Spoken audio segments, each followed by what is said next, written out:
रहने वाले विक्रम, निखिल और सत्यपाल नाम के 3 युवक बचपन से ही अनाथ थे। वो एक दूसरे का सहारा बनकर दूसरों के यहाँ बिना वेतन के गुलामों की तरह कड़ी मेहनत करके अपने दिन गुजार रहे थे।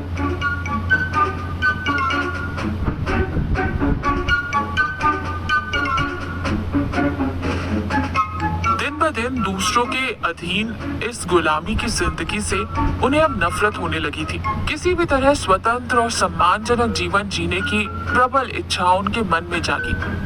एक रात बिना किसी को बताए उन्होंने अपने पुराने मालिकों के घर को छोड़ दिया और शांतिपूर्ण जीवन की तलाश में जंगल के रास्ते निकल पड़े। काफी दूर चलने के बाद वे जंगल के बीच में एक बड़े पीपल के पेड़ के नीचे थकान से बैठ गए। अपने पुराने गुलामी के जीवन और उठाई गई कठिनाइयों को याद करके तीनों बहुत दुखी हुए। विक्रम ने अपनी पीड़ा व्यक्त करते हुए कहा, क्या हम हमेशा दूसरों के पैरों तले कुचले जाते रहेंगे?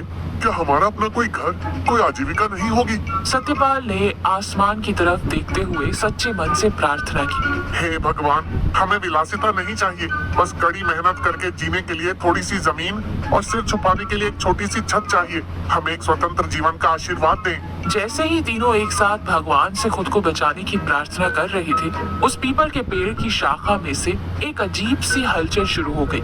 ठीक उसी समय उस पीपल के पेड़ पर रहने वाले जम्पाल नाम के एक अजीबोगरीब पिशाच ने उनकी सारी बातचीत सुन ली। वो अचानक ऊपर से नीचे कूद पड़ा।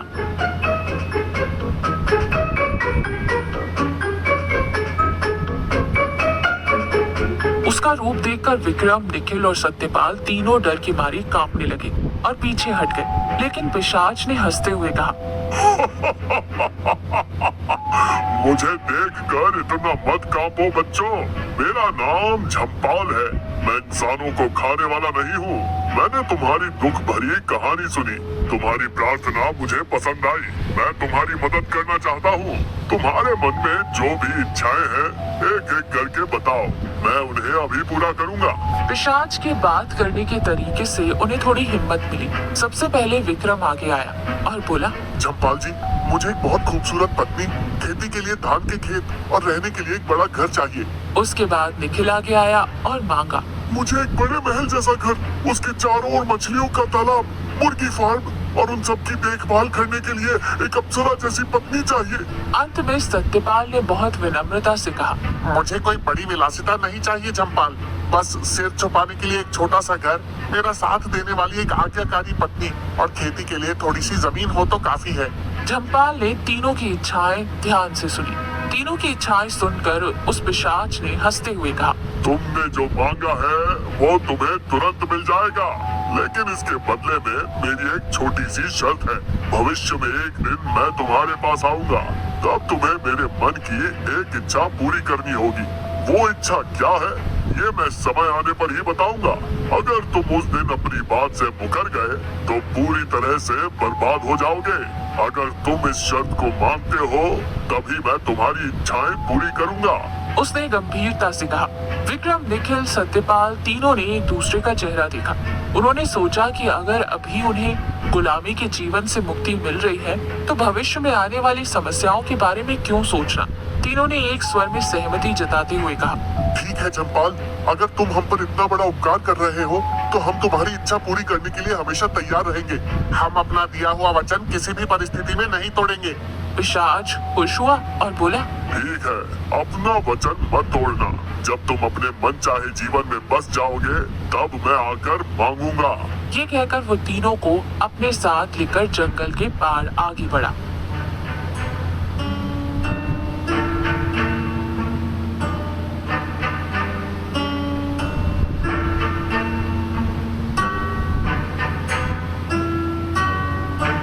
चंपाल पिशाच तीनों को लेकर कुछ दूर चलने के बाद एक बड़े गांव के बाहरी इलाके में पहुंच गया।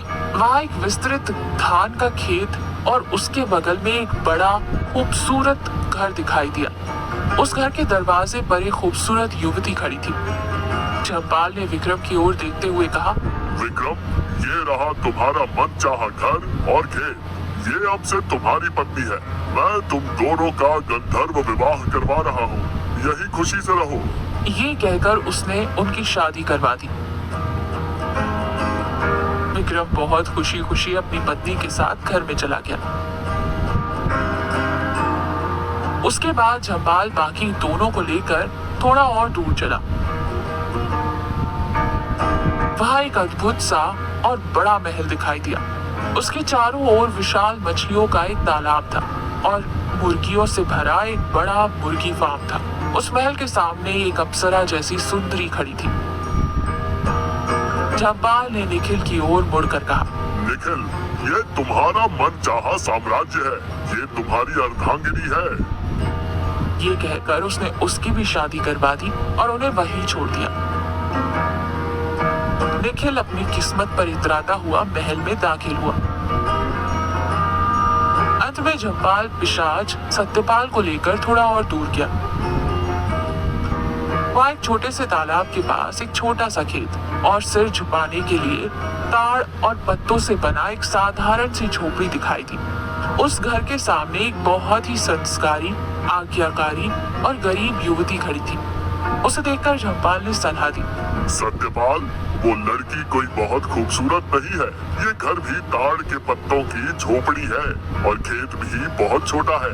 इसमें तुम्हें ज्यादा आमदनी नहीं होगी, तुम सुख से नहीं रह पाओगे। थोड़ा और आगे चलते हैं, मैं तुम्हें भी एक बड़ा महल दूंगा, सोच लो। लेकिन सत्यपाल ने बिल्कुल भी लालच नहीं दिखाया और दृढ़ निश्चय के साथ कहा, नहीं झम्बाल, मुझे दूसरों से ज्यादा नहीं चाहिए। मेरी मेहनत के हिसाब से ये छोटा सा घर और खेत काफी है। ये मेरे लिए सही पत्नी है।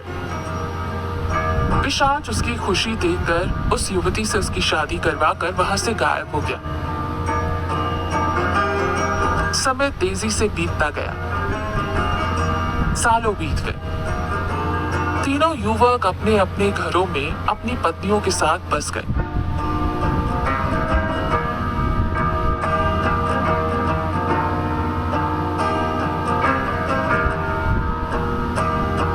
विक्रम और निखिल ऐशो आराम की जिंदगी जी रहे थे।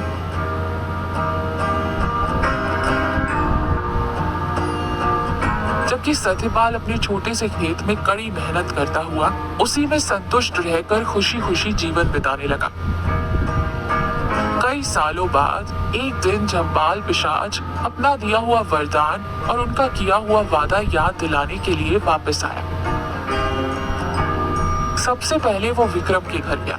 तब तक विक्रम एक बड़े जमींदार की तरह रहने लगा था।